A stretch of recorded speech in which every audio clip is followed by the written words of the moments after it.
ഫലസ്തീന ജനതയുടെ സങ്കടം നമ്മൾ കാണുന്നവരാണ്.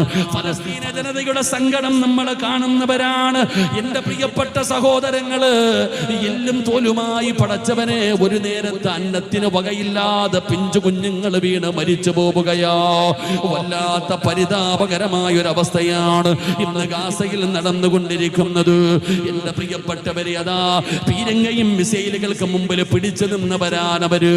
എന്തെല്ലാം വർഷങ്ങളായി എല്ലാ ശക്തികൾ കൊണ്ട് പലസ്തീന ജനത ഇസ്രയേൽ തകർക്കാൻ പരിശ്രമിക്കുമ്പോ അതിന്റെ മുമ്പിൽ പിടിച്ചു നിന്നവർ കഴിക്കാൻ ഭക്ഷണമില്ലാതെ, കുടിക്കാൻ വെള്ളമില്ലാതെ പടച്ചവനെ അവര് വല്ലാതെ പതറുകയാണ്. പടച്ചവനെ, ഇന്ന് രാവിലെ ഒരു വാർത്ത വായിച്ചു. വെള്ളിയാഴ്ച ദിവസം പടച്ചവനെ ജുമഅയ്ക്ക് വേണ്ടി ഇമാമ കയറി നിൽക്കുമ്പോ, പ്രസംഗിക്കാൻ കയറി നിന്ന പടച്ചവനെ അവിടുത്തെ ഇമാമ പറയുകയാണ്, വിശപ്പ് കാരണം എനിക്ക് നിങ്ങളോടൊന്നും പറയാൻ പറ്റുന്നില്ല.